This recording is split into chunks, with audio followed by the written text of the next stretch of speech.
Bienvenue, mon nom est Simon Deschênes et vous écoutez le 12e épisode de B2B & Go.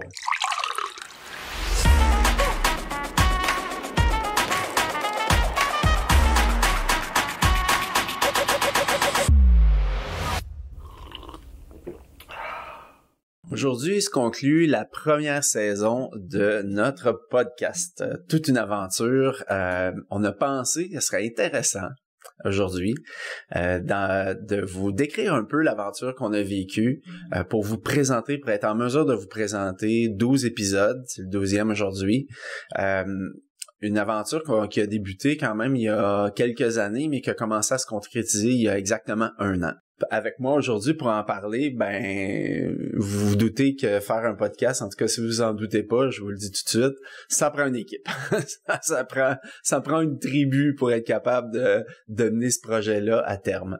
Il y a beaucoup de statistiques qu'on va voir plus tard qui mentionnent que la majorité des podcasts sur la planète en ce moment arrêtent après 6 épisodes. Et on avait identifié cette espèce d'obstacle-là, ou ce nuage noir-là, avant même de commencer. Donc, on voulait pas que ça arrive. Fait que le premier ingrédient, c'était vraiment d'avoir une équipe. Fait que j'ai pensé que ce serait vraiment intéressant d'avoir Delphine, Véronique et Yanis avec moi aujourd'hui. On va vous parler de l'histoire derrière. Pourquoi on a voulu faire ça? Parce on se cacherait pas, on est une agence de marketing qui spécialise dans le B2B à la base, Ox B2B. Qui a voulu avoir une voix dans le marché, proposer un sujet parapluie qui est la croissance des ventes B2B, et puis faire en sorte que notre expertise soit connue, puis faire en sorte aussi que peut-être par la bande, on attire des nouveaux clients, que des gens s'intéressent à nous. Mais d'abord et avant tout, c'est un projet qui nous intéressait beaucoup. Je pense qu'on l'a vécu comme un trip, notre projet chouchou. Dans l'année, on se le cachera pas. Ça a été vraiment toute une aventure. Ça partit comment? Ça fait... Moi, je suis un grand amateur de podcasts depuis plusieurs années. J'en suis beaucoup. Le domaine qu'on pratique, qui est basé sur le social selling, sur l'automatisation marketing, sur le sales enablement. Là, je donne des termes en anglais parce que je les connais. Malheureusement, il n'y a pas vraiment de traduction française que je trouve adéquate. Sont transportés par des leaders d'opinion, surtout aux États-Unis, en Grande-Bretagne. Donc, c'est un format qui est le fun. Souvent, les podcasts durent pas très longtemps. Il y en a qui traitent les sujets plus en profondeur. Puis je trouvais que plus ça allait, plus je regardais mon équipe, plus je trouvais qu'on avait des choses à dire. Mais surtout, on rencontrait, par notre profession, beaucoup de spécialistes très inspirants, très intéressants.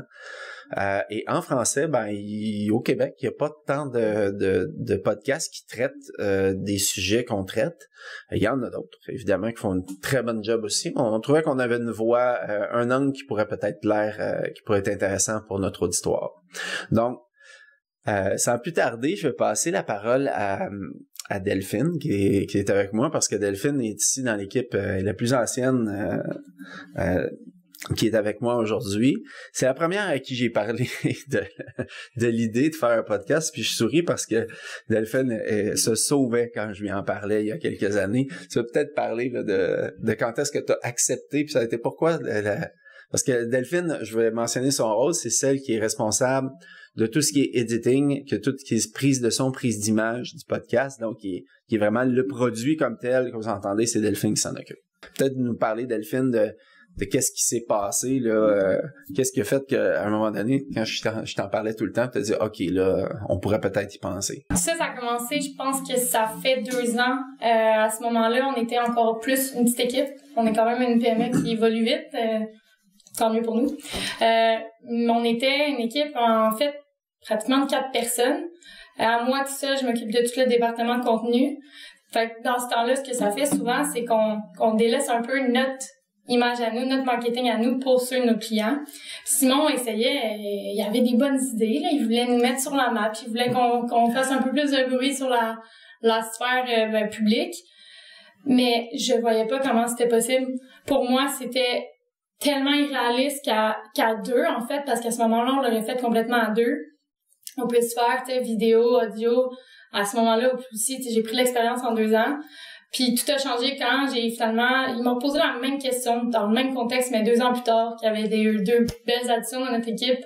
Puis à ce moment-là, ça a été un déclic dans ma tête que maintenant, ça fait du sens. On a tous nos arcs parce que faire un podcast dans grande échelle comme ça, essayer d'avoir l'air le plus professionnel possible, ça prend une équipe.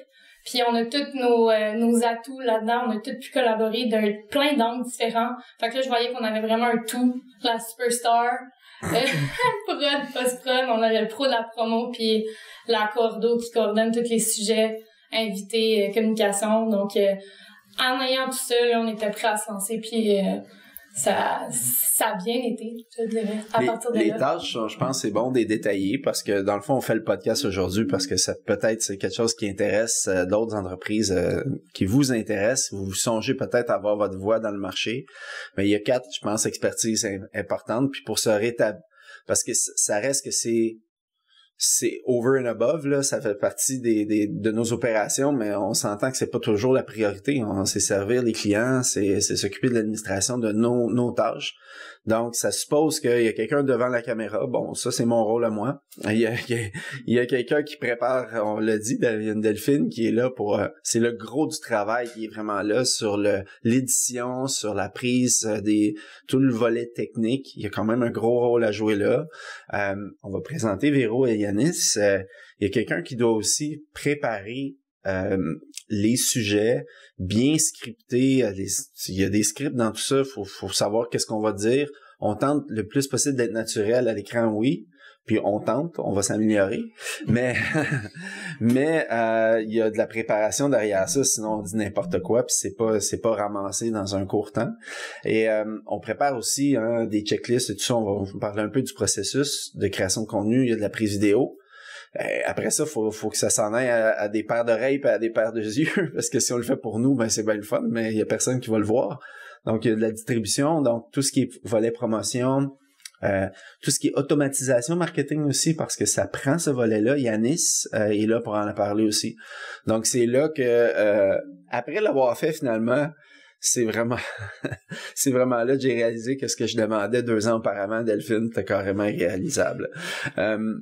Mais je pense que pour nous parler de la préparation, puis aussi comment on se lance, parce que c'est beau de dire, OK, on veut faire un podcast, mais peut-être, Véronique, t'es la meilleure personne dans l'équipe parce que c'est toi qui as chapeauté le projet de dire, bon, on part en podcast, ça va être quoi le nom, ça va être quoi sa marque, ça va être quoi son audience, où est-ce qu'on s'en va avec ça, comment qu'on se définit en tant que tel. Est-ce que tu peux nous faire part du processus par rapport à ça?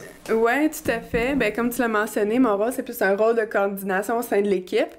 Lorsque tu m'as parlé de l'idée du podcast, une fois la surprise passée, puis tout ce qui est l'excitation liée à ça, ben là, on s'est rendu compte qu'il y avait quand même une certaine tâche reliée à ça. Donc, l'ampleur de la tâche, c'est-à-dire de, comme tu l'as dit, trouver un nom, vraiment bien définir notre audience, trouver une mission, vraiment définir les thèmes qu'on voulait aborder.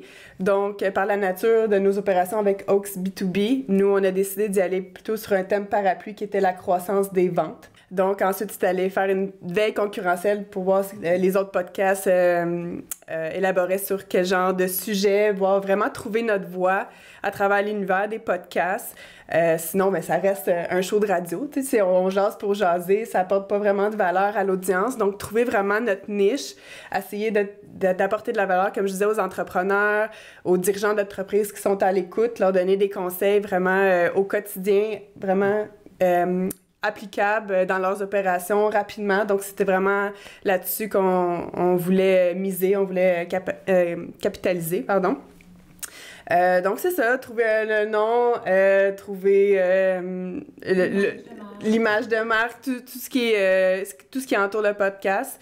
Donc, on a travaillé fort. C'est un travail qui a pris quand même plusieurs mois, plusieurs semaines pour être sûr d'arriver avec un produit qui est quand même assez liché, puis qui pouvait vivre de sa belle vie en dehors de Oaks B2B. Puis après ça, ben, je pense qu'il est venu aussi le temps de voir le volet technique, parce qu'il faut dire que malgré que l'équipe ici, pas moi, mais l'équipe ici soit très à l'aise avec tout ce qui est plateforme numérique, je pense qu'on nage là-dedans tous les jours, faut quand même rentrer dans l'univers podcast. Donc, sur quelle plateforme on va le mettre, comment on va le distribuer, Comment tu peux peut-être nous parler de ce processus-là, Yanis, parce que c'est toi qui as mené cette bataille-là. Oui, bien sûr. La première étape, ça a été de trouver un hébergeur pour notre podcast. Il y a différentes options qui existent et du coup, on a fait notre petit benchmark, notre petite étude de marché, puis on a trouvé celui qui correspondait le mieux à nos attentes par rapport à ce qu'on voulait faire. Et une fois que ça a été trouvé, Véronique, tu as un peu abordé ce point qui était l'étude de la concurrence et je vais reprendre le chiffre que tu as donné au début, Simon. Dans le fond, la plupart des podcasts se crashent après 6 épisodes, mais et ça dans toutes les niches, il y a des épisodes il y a des podcasts qui perdurent et qui ont 1200, 1300, 1400 épisodes. Eux, comment ils font pour perdurer? Qu'est-ce que c'est que leur stratégie? Qu'est-ce qu'ils mettent en place pour faire en sorte de déjà toujours produire du contenu pertinent, mais aussi toujours attirer de nouvelles personnes? Est-ce que ils font de la publicité? Qu'est-ce qu'ils promouvent au travers de leur newsletter, au travers de leur présence sur le web, sur leur site web, leur landing page, etc. Tout ça, ça a été un peu l'analyse technique qui a suivi l'hébergeur pour le podcast et ça a donné du coup la stratégie qu'on a mise en place qui est du coup basée à la base sur de la promotion à travers des Facebook Ads mais aussi sur des séquences de messages automatisés sur LinkedIn et un système de newsletter qui informe autant de la sortie des nouveaux épisodes mais aussi rappelle du coup les thématiques des épisodes qu'on a déjà pu produire et fournit aussi, on aura peut-être l'occasion d'en reparler juste après, une checklist récapitulative en fait qui sert de valeur ajoutée à chaque épisode. Dans le fond, pour éviter que ça c'est une réflexion que j'ai eue quand on était dans ce processus là, comment amener une valeur ajoutée à l'auditeur pour faire en sorte que, étant donné qu'il y a beaucoup de connaissances qui sont données dans nos podcasts, il y a énormément de choses qui sont abordées, comment faire en sorte qu'il n'ait pas à revenir à chaque fois à écouter le podcast, mais être sûr qu'il ait toujours sous la main l'essentiel des connaissances qu'on aborde. Et c'est là qu'est venu le concept de checklist. Donc ce qu'on fait, c'est qu'on produit une checklist par épisode et on y regroupe les points intéressants et c'est retransmis au travers de notre newsletter du coup du podcast. Je pense que c'est ça qui est important de spécifier parce que quand Véro tantôt parlait de faire une étude concurrentielle puis de trouver vraiment notre voie, ben nous on l'a trouvé sous puis ça a été un peu là, c'est comme le fondement de notre podcast, c'est qu'on veut que nos auditeurs qui recherchent des conseils dans le développement d'affaires, des trucs de vente, marketing B2B, aient des conseils concrets on the go, vraiment comme sur le pouce, pour pouvoir les appliquer le lendemain de l'écoute. Fait qu'avec une checklist, ça amener encore plus le concept grab, prendre et appliquer tout de suite et on essaie d'être le plus clair comme ça pour encore une fois amener de la valeur ajoutée à notre podcast à nous. Pour ceux qui s'intéresseraient à monter un podcast, il y a peut-être, je pense que ce serait intéressant que tu nous parles, Delphine, c'était quoi? Parce qu'on se donne du mal à créer la capsule vidéo, on se le cachera pas, parce que si on enregistre juste le format audio, ben évidemment, je pense que ça irait pas mal plus vite pour toi à certains égards. Parle-nous de la raison pour laquelle on a fait ça, puis pourquoi peut-être quelqu'un qui part en podcast devrait considérer ça. Je pense qu'on voulait faire 2 pierres d'un coup. La vidéo, c'est pas un secret pour personne, c'est ce qui fonctionne le plus. Donc même des capsules vidéo, des teasers, des fois, c'est plus dur, en fait, à monter qu'un podcast que de toute façon, tu dois t'asseoir et enregistrer de façon audio. Nous, on a juste pris la peine de rajouter 2 caméras, 2-3 caméras, puis après ça, ben ça augmente l'éventail de plateformes sur lesquelles on peut diffuser. Dans l'occurrence, YouTube, qui est aussi une plateforme qui est vraiment pas à négliger, exactement. Donc, c'est vraiment plus l'atout de la vidéo qui vient rejoindre une audience différente, qui n'écoute pas les podcasts, mais qui aime les vidéos. Donc là, on allait encore une fois agrandir encore plus notre potentiel d'écoute, là. Puis, ça vaut le travail, là. Il faut se le dire, c'est notre 2e plateforme la plus écoutée. Elle fait compétition à Spotify. C'est Spotify et YouTube. Sur presque égal. Donc, on ne regrette pas notre décision, puis c'est ça, le travail vaut la chandelle. Je pense qu'on peut peut-être à cette étape-là revenir sur, moi en tout cas, les objectifs que moi j'avais fixés à l'équipe parce que bon, c'est beaucoup d'énergie, on se le cachera pas, Tout le monde ici dans la pièce est payé, donc ça a l'air, faut produire, on produit du contenu, on le fait. Oui, on a beaucoup de plaisir à le faire, puis c'est vrai que c'est un projet chouchou, mais en même temps, c'est un projet qui était destiné à porter notre voix, notre marque, notre message, puis éventuellement attirer des nouveaux clients. On se le cachera pas, je veux dire, on fait des affaires. Cependant, j'avais dès le départ dit à l'équipe que je m'attendais absolument à rien pour la première année. Puis je pense que c'est important si on se lance. Un conseil à donner là-dessus, il y a une stratégie de contenu, ça prend du temps. Ça prend du temps. Premièrement, faut maîtriser qu'est-ce qu'on fait. Faut trouver des sujets intéressants. Faut s'améliorer. Faut aussi conquérir un auditoire qui accepte de nous suivre régulièrement. Faut que cet auditoire-là soit pertinent. Faut leur offrir d'autres pièces de contenu pour qu'ils s'intéressent éventuellement à ce qu'on fait. Faut qu'il y ait une connexion. Donc, tout ça prend un certain temps. Moi, j'ai été stupéfait qu'on ait quand même des résultats dans la première année du podcast. Il y a eu vraiment des gens qui nous ont contactés à cause de ça, qui ont pris contact avec nous, ça n'a pas toujours amené à des mandats, à la concrétisation de nouvelles ventes comme telles, mais on a eu beaucoup d'échanges et puis on a eu aussi des clients qui sont arrivés de ça, ce qui est quand même assez phénoménal dans l'année 1 où moi j'avais aucune attente. L'année 2, j'ai des attentes formidables. C'est pas pareil, non, c'est une blague. Donc je pense que ça aussi c'est un ingrédient important. Peut-être aussi de parler un peu comment on mesure la progression de nos résultats. Je sais pas qui veut en parler dans l'équipe. Yanis? Je vais peut-être introduire. Je dirais que la métrique qu'on aime beaucoup regarder, ça nous conforte. Enfin, on aime vraiment regarder celle-ci, c'est le nombre d'inscrits à la newsletter du podcast. Et du coup, je suis ravi de vous annoncer qu'on a atteint la barre des 300 inscrits cette semaine. Du coup, c'est ça, depuis qu'on a lancé le podcast, on a réussi à récupérer 300 inscriptions. Et ce qui est bien aussi, au travers de toute la stratégie qu'on a montée, ça nous a permis aussi de récupérer beaucoup d'inscrits sur notre newsletter à nous, Ox B2B, en tant qu'entreprise. Donc c'est un peu une double récompense.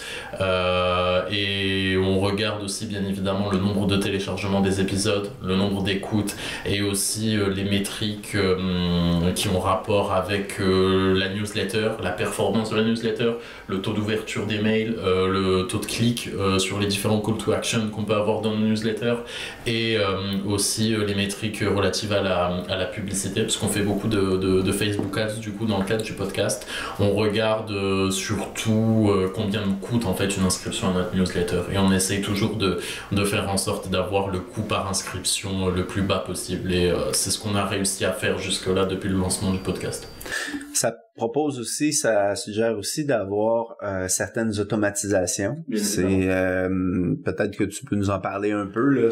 Brièvement. Alors c'est pas nécessairement des automatisations très compliquées et difficiles à mettre en place. En plus, les principales automatisations qu'on a, c'est une fois que quelqu'un a cliqué sur notre publicité, il arrive sur une landing page où on lui présente, en fait, on le plonge dans l'univers du podcast. Il a accès à une petite vidéo récapitulative du coup de B2B Go de notre univers et il a possibilité de s'inscrire directement à la newsletter. Une fois qu'il s'inscrit, il a le choix du coup de s'inscrire uniquement à la newsletter du podcast ou alors aussi à notre newsletter à nous. Une fois que ça c'est fait, il est redirigé automatiquement dans une liste spécifique qui va lui envoyer dans un premier temps un mail de remerciement avec l'accès à toutes nos checklists directement et après ça il va être rentré dans le flow de la newsletter du podcast tout simplement et ensuite ça tourne. Pour ta part, Véro, peut-être nous parler du principal défi que tu rencontres dans ta partie du boulot à préparer les sujets. On a 2 types d'épisodes, hein. On en a avec des invités, il y en a que je fais seul. Ouais. On a démarré, peut-être parler de la stratégie quand on a lancé. On en avait préparé quelques-uns. Après ça, on a décidé d'aller vers des invités. Pourquoi, à quel moment, puis comment on prépare le travail avec eux, d'un certain sens. Donc pour la stratégie de lancement, ce qu'on avait décidé, c'était de lancer 3 épisodes d'un coup pour vraiment mettre le podcast out there, faire un petit peu de promotion autour de ça. On ne se cachera pas, tu en as parlé aussi, il faut être transparent. On utilise le podcast un peu comme levier pour notre développement d'affaires personnel. Donc, évidemment, on voulait apporter beaucoup de crédibilité à la démarche. Donc, c'est pourquoi on a décidé d'enregistrer plusieurs épisodes et de les lancer d'un coup, donc pour marquer notre lancement. Ensuite de ça, évidemment, vient l'enjeu de trouver des sujets qui sont intéressants pour les entrepreneurs. On se souvient que la mission, c'est vraiment de les aider dans leur développement d'affaires. Donc, on veut leur parler de sujets sensibles, d'enjeux qui font face au quotidien. Donc, de lister les sujets. Donc, on peut parler de développement de contenu de vente, de Facebook Ads, de comment bien définir son cycle de vente. Donc, c'est tous des sujets que les gestionnaires, les entrepreneurs, tous ceux qui sont en affaires, crave un petit peu en termes d'information. Donc, on voulait vraiment aller nourrir tout ça.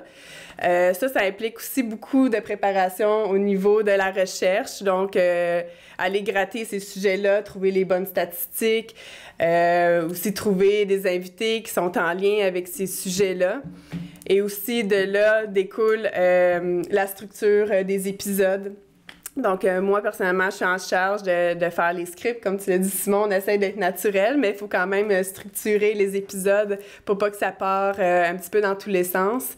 Comme vous l'avez peut-être remarqué, on essaie de garder nos épisodes environ à 20-25 minutes, donc un format assez court, B2B and go. Donc, on veut que ça soit grab and go, comme Delphine le disait.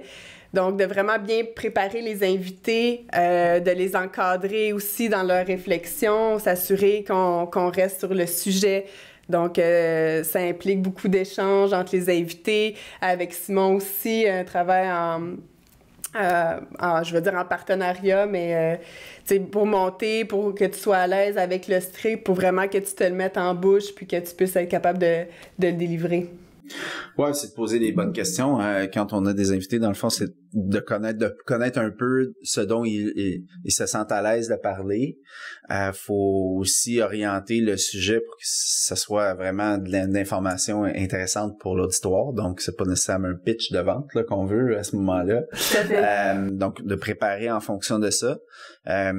C'est ça, de sortir la valeur, dans le fond, de toujours se rappeler qu'on parle à un auditoire X, puis c'est à eux on veut livrer de la valeur. Je pense que c'est ce qu'on a tenté de faire dans la première année. C'est une cadence aussi qu'on a choisie. Hein. On a choisi une fois par mois. Donc, ça nous a... Parce que dans la durée, je pense que Delphine va en parler, parce que on avait des ambitions éventuellement de passer à 2 fois par mois. Et puis, on s'est ravisé. Tu peux peut-être nous en parler. Je pense que c'est plus une question, justement, de post-production. On va pas se mentir, de l'editing audio et vidéo, c'est environ une charge de 6 à 8 heures pour la vidéo, du moins, là. Donc, en tout et pour tout, c'est comme un 13 heures de travail juste en editing d'épisodes. Donc, pas en développement de toutes les pièces de contenu rattachées, nos visuels promotionnels et tout ça. Donc, le 1 mois, ça nous permet de rester dans la tête des gens quand même. Je pense qu'il y a aussi avec notre stratégie d'infolette, ils n'ont pas le temps de nous oublier parce qu'ils reçoivent une belle notification aussi. On est là sur Facebook Ads et tout ça. On voulait monter à 2 fois par mois éventuellement. On est confortable comme on est en ce moment. Je pense qu'il faut pas se mettre non plus de la pression dans le nombre de podcasts à sortir. Ce qui est important, c'est de garder une fréquence. Donc, si on s'entend... Et la qualité... Mais si on n'a pas de misère avec ça. Mais si on décide d'un nombre, donc là, on a choisi le 1 mois, fallait le garder. Donc, à monter à 2 mois, on avait peur de pas être capable de le garder, d'après ça, avoir redescendre, ce qui pourrait affecter après ça... Je pense que ça reste l'enjeu. On se rappelle de l'enjeu de départ, c'est qu'on veut pas arrêter, puis on veut pas diminuer la cadence. Donc, on a été modeste cette année. Pour la 2e saison, on va garder une fois par mois. Effectivement, je pense que c'est une formule on fonctionne que je conseille pour les petites entreprises qui voudraient se lancer dans le podcast juste pour se mettre out there. C'est juste assez C'est très confortable. Pas pour se lancer des fleurs non plus, mais je pense qu'on est une équipe quand même assez versatile. Les tâches sont vraiment bien distribuées. Tout ne repose pas que sur Delphine, que sur Yanis, que sur moi. Donc, on est capable aussi de bien se distribuer les tâches. Puis ça, je pense que c'est vraiment un gage de succès pour le podcast. Donc, en terminant, j'aimerais ça que chacun de vous parle de peut-être ce qu'il a trouvé le plus... ce qu'ils ont appris le plus. C'est quoi le plus grand apprentissage je vous prends un peu flat foot. Mais on va commencer par Yanis. Qu'est-ce que ça t'a permis d'apprendre, l'aventure du podcast? Si on reste vraiment sur le sujet podcast, c'est que il faut vraiment pas négliger le travail qu'il y a à faire en amont, parce que du moment que tout ce dont on a parlé au début de l'épisode est fait correctement, il n'y a pas besoin de voir trop compliqué ou trop lourd dans la stratégie du podcast en lui-même pour que ce soit efficace dès le début. Toujours rester simple, concis et le plus direct et agréable possible auprès de votre audience cible. Et une fois que vous avez pris le rythme, ça peut que rouler. Ça peut que rouler et marcher. Toi, Véronique, qu'est-ce que tu dirais? Qu'est-ce que cette aventure-là t'a appris? Si peut-être, ou qu'est-ce que tu relèves, là, le point le plus surprenant? Qu'est-ce que tu retiens? Je dirais comme Yann, c'est sûr d'y aller avec une stratégie assez ligne, pas trop compliquée, la vie. Mais qu'est-ce qui m'a surpris le plus? En fait, c'est peut-être un conseil aussi que je pourrais donner aux entrepreneurs, en même temps, si je peux me permettre, c'est de se lancer dans l'aventure. C'est vraiment un beau véhicule pour la notoriété. C'était quelque chose qu'on voulait travailler aussi avec Ox B2B, puis on a vu les résultats beaucoup plus vite que qu'est-ce qu'on pensait. Donc, on a vu les réactions sur le LinkedIn, on a vu les réactions presque instantanées aussi sur le Facebook. Ça nous a apporté beaucoup d'opportunités. Comme tu disais, c'est pas nécessairement qui ont converti en mandat, mais ça a ouvert des belles discussions. Il y a des gens qui se sont proposés pour être invités au podcast aussi. On a fait des belles rencontres. Donc, je pense que c'est vraiment un bon véhicule de notoriété, comme je disais, puis de ne pas hésiter à se lancer. Toi, Delphine, tu retiens quoi? Moi, ce que je dirais, c'est un petit peu plus personnel, mais ce que j'ai aimé de ce projet-là, c'est quelque chose que j'avais pas eu la chance de faire. Tu sais, en création, créatrice de contenu, je travaille beaucoup avec le branding des entreprises de nos clients. Et là, de pouvoir créer de A à Z un petit bébé, tu sais, qui a son propre branding et tout, c'était vraiment valorisant. Comme Yanis disait, ça a l'air super gros comme projet, mais en prenant chaque étape à la fois, c'est comme plein de micro-projets qui s'enclenchent bien, puis qu'après ça va venir tout seul. La prochaine étape est comme, une fois qu'une est faite, si tu t'as bien pris le temps de la faire, t'as pas besoin de revenir dessus, t'as pas besoin de te poser trop de questions, puis c'était vraiment de créer quelque chose de toute pièce à 4. J'ai trouvé ça vraiment valorisant, puis c'était bien fun. Ouais. Moi, ce que je dirais, je peux peut-être dire quelque chose par rapport à ça. Qu'est-ce que j'ai été agréablement surpris, c'est à quel point les gens qu'on a approchés, nos invités, sont volontaires et tout de suite enthousiastes à l'idée de collaborer au podcast. Ça a été... je me l'étais fait dire par d'autres personnes qui tiennent des podcasts, mais c'est quand même assez étonnant. On a l'expérience, nous, d'aborder beaucoup de personnes qu'on connaît pas dans le cadre du travail qu'on fait. C'est une expérience en soi que celle-là qui est particulière. Les gens sont tout de suite volontaires à dire oui, je suis intéressé, quand est-ce qu'on peut se rencontrer. Puis c'est vraiment dans un esprit de collaboration vraiment trippant. Puis moi, ce que je retiens, c'est le plaisir de faire ça avec l'équipe cette année. Vraiment, là, ça a été formidable. Une maudite de belle aventure. Ouais. Et le meilleur reste à venir parce que Season 2, yeah. Saison 2 qui s'en vient. C'est encore une fois plein de beaux projets, beaux challenges parce qu'on veut toujours faire évoluer ce projet-là. Donc, on va revenir en force en septembre. Bon, on dit merci à notre auditoire.